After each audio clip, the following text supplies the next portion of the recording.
Hi, good morning. എന്തൊക്കെയാണ് വിശേഷങ്ങൾ? NCET എക്സാമിൻ്റെ പുതിയ വീഡിയോയിലേക്ക് നിങ്ങൾക്ക് സ്വാഗതം. നിങ്ങൾ സ്ക്രീനിൽ CUET PYQ എന്നാണ് കാണുന്നത് എങ്കിലും നമുക്കറിയാം ഇത് രണ്ടിൻ്റെയും എക്സാം നടത്തുന്നത് NTA ആണ് അല്ലേ. അപ്പോൾ NTA 2-3 വർഷങ്ങളായി CUETയുടെ എക്സാം നടത്തുന്നു. അതേ ടോപ്പിക്കും സിലബസും തന്നെയാണ് നമ്മുടെ NCETക്കും വരുന്നത്.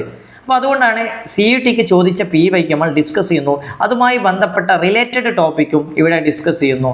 അപ്പോൾ നിങ്ങൾക്ക് എങ്ങനെയാണ് ക്വസ്റ്റ്യൻ വരുന്നത്, ഇതൊക്കെ വലിച്ചു വാരി പഠിക്കൊന്നും വേണ്ട, ഏരിയകൾ നോക്കിയിട്ട് പഠിക്കുക. അതുപോലെ ഓരോ ടോപ്പിക്കിനും കൊടുത്തിട്ടുള്ള മാർക്കുകൾ അതിൻ്റെ വെയിറ്റേജ് നോക്കുക. വെറുതെ GK ഒരുപാട് പഠിച്ചതുകൊണ്ടോ അല്ലെങ്കിൽ കുറച്ച് ലോജിക്കലും അതുപോലെ മാത്തമാറ്റിക്സൊക്കെ കുറേ പഠിച്ചതോ കാര്യമല്ല. നിങ്ങൾ അതിൻ്റെ ടോപ്പിക് അനുസരിച്ച് നിങ്ങളുടെ കൃത്യസമയം കൊടുക്കണം. കാരണം നിങ്ങൾക്ക് മുമ്പിലുള്ളത് കുറച്ച് ദിവസങ്ങൾ മാത്രമേ ഉള്ളൂ. അപ്പോൾ ഓരോ സമയവും വിലപ്പെട്ടതാണ്. കൃത്യമായിട്ട് ടോപ്പിക്ക്, അതിൻ്റെ മാർക്ക്, വെയിറ്റേജ് തുടങ്ങിയ കാര്യങ്ങളൊക്കെ നോക്കിയിട്ട് പഠനം നടത്തുക. അപ്പോൾ നമുക്കിവിടെ ജനറൽ ടെസ്റ്റിൻ്റെ കറണ്ട് അഫയേഴ്സാണ് ഡിസ്കസ് ചെയ്യാൻ പോകുന്നത്. അതിൻ്റെ PYQ ഒരു 4-5 ക്വസ്റ്റ്യൻ PYQ നമ്മൾ ചെയ്യും. അതുമായി റിലേറ്റഡ് ആയ കാര്യങ്ങളുമാണ് ഡിസ്കസ് ചെയ്യുന്നത്. അതുപോലെ തന്നെ ഞാൻ പറയാൻ ഉദ്ദേശിക്കുന്ന മറ്റൊരു കാര്യം, നമ്മുടെ NCETയുടെ ലാസ്റ്റ് ഡേറ്റ് മാർച്ച് 16 അത് എക്സ്റ്റെൻഡ് ചെയ്തിട്ടുണ്ട്. ഇനിയും മറന്നുപോയിട്ടുള്ളവരാണെങ്കിൽ നിങ്ങൾ എന്ത് ചെയ്യുക, അത് പെട്ടെന്ന് തന്നെ അപ്ലൈ ചെയ്യുക. നമ്മളെ ടോപ്പിക്കുകളൊക്കെ പഠിച്ചു തുടങ്ങുക. നിങ്ങൾക്ക് എന്ത് സംശയം ഉണ്ടെങ്കിലും ഞങ്ങളെ കോൺടാക്ട് ചെയ്യുക. ഞങ്ങളെ കോൺടാക്റ്റ് നമ്പർ ഈ താഴത്ത് കൊടുത്തിട്ടുണ്ട്. മാത്രമല്ല ഇനിയും ഞങ്ങളുടെ സപ്പോർട്ട് ലഭിക്കാൻ വേണ്ടിയിട്ട് നിങ്ങൾ ഞങ്ങളുടെ ചാനലൊക്കെ ഒന്ന് സബ്സ്ക്രൈബ് ചെയ്യുക. നിങ്ങളുടെ സുഹൃത്തുക്കൾക്കൊക്കെ ഷെയർ ചെയ്യുക. തീർച്ചയായും ഞങ്ങളുടെ എല്ലാവിധ പിന്തുണയും നിങ്ങൾക്കുണ്ടായിരിക്കും. നമുക്ക് ചോദ്യങ്ങളിലേക്ക് പോവാം. ഫസ്റ്റ് ചോദ്യം നോക്കൂ. Which pass connect Jammu with Srinagar?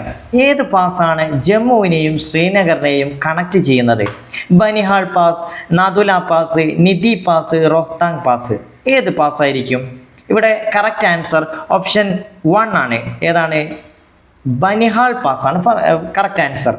അപ്പോൾ ഇവിടെ Nathula pass, Nidhi pass, Rohtang pass ഇങ്ങനെയുള്ള പാസ്സൊക്കെ ഉണ്ട്.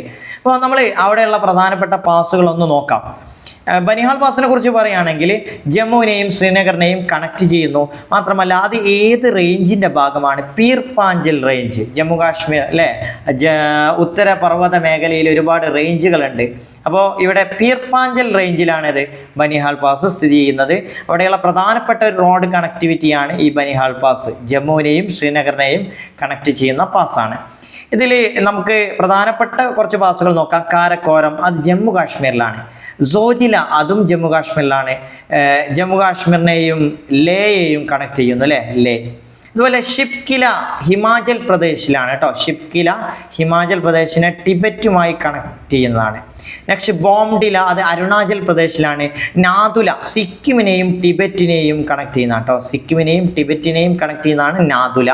ജലപ്ല, അതും സിക്കിമിൽ തന്നെയാണ്. അപ്പോൾ ഈ ചുരങ്ങളൊക്കെ നിങ്ങളൊന്ന് പഠിച്ചു പോവുക. പിന്നെ റോഹ്താങ് പാസും നോക്കി പോകണം കേട്ടോ. ഇനി അടുത്തൊരു പ്രീവിയസ് ഇയർ ക്വസ്റ്റ്യൻ ആണ്. ഇത് ക്വസ്റ്റ്യൻ 2024 ചോദിച്ചു കേട്ടോ. 25 24. Which of the following is not correctly matched regarding Padma award 2024? അപ്പോൾ 2024 പത്മ അവാർഡിനെ കുറിച്ചാണ് ചോദ്യം വന്നിട്ടുള്ളത്. പത്മവിഭൂഷൺ ആരുമായി കണക്റ്റഡ് ആണ്? കൊനിഡേല ചിരഞ്ജീവിയുമായി കണക്റ്റഡ്. പത്മശ്രീ മിഥുൻ ചക്രവർത്തി. പത്മഭൂഷൺ M ഫാത്തിമ ബീവി. പത്മഭൂഷൺ സീതാറാം ജിൻഡാൽ. ഇതിൽ ഏതോ ഒന്ന് മാച്ച് അല്ല. അതായത് ഏതാണ് മാച്ച് അല്ലാത്തതെന്ന് ചോദിച്ചിട്ടുള്ളത്. പത്മശ്രീ മിഥുൻ ചക്രവർത്തിയാണ് തെറ്റായ ആൻസർ കേട്ടോ. മിഥുൻ ചക്രവർത്തിയാണ് തെറ്റായ ആൻസർ. അപ്പം നിങ്ങൾ മനസ്സിലാക്കേണ്ടത് ഇത് കാണാപാഠം പഠിക്കുകയല്ല. ഇതിൽ നിന്ന് നമുക്ക് ഈ വർഷത്തെ 2025 പത്മ അവാർഡുകളൊക്കെ ഒന്ന് നോക്കി പോവാം. ഞാൻ മറ്റൊരു ക്വസ്റ്റ്യൻ കൂടി ഇവിടെ കാണിക്കാം. Who is the first para athlete to receive the Padma Bhushan award in India? ആദ്യമായിട്ട് പത്മഭൂഷൺ അവാർഡ് സ്വീകരിച്ചിട്ടുള്ള പാര അത്ലറ്റ് ആരാണ്? ഭവിന പട്ടേൽ, ദേവേന്ദ്ര ജജാരിയ, അവനി ലഖേര, മാരിയപ്പൻ തങ്കവേലു. ഏതാണ് കറക്റ്റ് ആൻസർ? ഓപ്ഷൻ 2 ആണ്. ദേവേന്ദ്ര ജജാരിയാണ് കേട്ടോ ആദ്യത്തെ പാരാ അത്ലറ്റ്. അപ്പോൾ പത്മയുമായി ബന്ധപ്പെട്ട ഒരു ക്വസ്റ്റ്യൻ ആണ്. അതുകൊണ്ട് ഞാൻ പത്മവിഭൂഷൺ കിട്ടിയ ആളുകളെ മാത്രം ഒന്ന് ഡിസ്കസ് ചെയ്യാം. ജസ്റ്റിസ് JS കേഗാർ പബ്ലിക് അഫയേഴ്സിലാണ്, ചണ്ഡീഗഡിൽ നിന്നാണ് അദ്ദേഹം വന്നിട്ടുള്ളത്. അതുപോലെ ദുവൂർ നാഗേശ്വര റെഡ്ഡി മെഡിസിനിലാണ് അദ്ദേഹത്തിന് പത്മവിഭൂഷൺ ലഭിച്ചത്. MT വാസുദേവൻ നായർ കേരളത്തിൽ നിന്ന് ലഭിച്ച ആളാണ്, മരണാനന്തരം ലഭിച്ച പോസ്റ്റുമസ്ലി. സോ ജസ്റ്റ് ഓർത്തിരിക്കുക, പോസ്റ്റുമസായി കിട്ടിയ ആളാണ്. അതുപോലെ തന്നെ ലക്ഷ്മി നാരായണ സുബ്രഹ്മണ്യം ആർട്ടിൽ നിന്ന്, കർണാടകയിൽ നിന്നുള്ള വ്യക്തിയാണ് കേട്ടോ. അതുപോലെ തന്നെ ശാരദാ സിൻഹ പോസ്റ്റുമസ്ലി, രണ്ടുപേർക്ക് MT വാസുദേവൻ നായരും അതുപോലെ തന്നെ ശാരദാ സിൻഹ രണ്ടുപേർക്കും എന്താണ് മരണാനന്തര ബഹുമതിയായി ലഭിച്ചതാണ്. മാത്രമല്ല ലിറ്ററേച്ചറിലാണ് MTക്ക് കിട്ടിയതെങ്കിൽ പോസ്റ്റുമസ്ലി ആർട്ടിലാണ് ആർക്ക് കിട്ടിയത്, ശാരദാ സിൻഹക്ക് കിട്ടിയത് കേട്ടോ, സിൻഹ. നെക്സ്റ്റ് കുമുദിനി രജനികാന്ത് ലഗിയ, ആർട്ടിൽ തന്നെയാണ്, ഗുജറാത്തിൽ നിന്നുള്ള വ്യക്തിയാണ്. അതുപോലെ ഒരു വിദേശിക്ക് ലഭിച്ചിട്ടുണ്ട്, അദ്ദേഹത്തിൻ്റെ പേരെന്താണ്, ഒസാമു സുസുക്കി, ട്രേഡിലാണ് അദ്ദേഹത്തിന് ലഭിച്ചിട്ടുള്ളത്. എത്ര പേരുണ്ട്, 7 പേരുണ്ട് അല്ലേ. 7 ആളുകൾക്ക് ഈ പ്രാവശ്യം പത്മവിഭൂഷൺ ലഭിച്ചിട്ടുണ്ട്. അതുപോലെ തന്നെ പത്മഭൂഷൺ, പത്മശ്രീ തുടങ്ങിയതും നിങ്ങൾ പഠിച്ചു വെക്കണം. നമ്മളെ കേരളത്തിൽ നിന്ന് ലഭിച്ചത്, ഇതിപ്പോൾ നാഷണൽ ലെവലിലുള്ള എക്സാം ആയതുകൊണ്ട് കേരളം എന്ന് പ്രത്യേകമായിട്ട് പഠിക്കേണ്ടതില്ല, എങ്കിലും എല്ലാവരെയും ഒന്ന് ജസ്റ്റ് വായിച്ചു പോവുക. ഇങ്ങനെ മാച്ചൊക്കെ ചെയ്യാൻ വന്നാൽ പത്മവിഭൂഷൺ നമുക്ക് മനസ്സിലാവും, അതുപോലെ തന്നെ പത്മഭൂഷൺ അതൊക്കെ ഒന്ന് നോക്കി പോവാം കേട്ടോ. അടുത്ത ഒരു കറണ്ട് അഫയേഴ്സ് ആണ് ഇന്ന് പറയാൻ പോകുന്നത്. Geo tagged digital identity to Kashmir chinar tree. കാശ്മീരിലെ ചിനാർ മരങ്ങൾക്ക് ആധാർ കാർഡ് കൊടുക്കുന്ന ഒരു പരിപാടി, അതായത് the Jammu and Kashmir forest research institutes digital tree Aadhaar initiative. ആ പദ്ധതിയുടെ പേരാട്ടോ, digital tree Aadhaar initiative gives a unique number to each tree. ഇത് പുതിയൊരു കറണ്ട് അഫയേഴ്സ് ആണ്, ഞാനിവിടെ കൊടുത്തതാണ്, മറന്നു പോകരുത്. ജമ്മു കാശ്മീരിലാണ് ഈ പദ്ധതി ആരംഭിച്ചിട്ടുള്ളത്.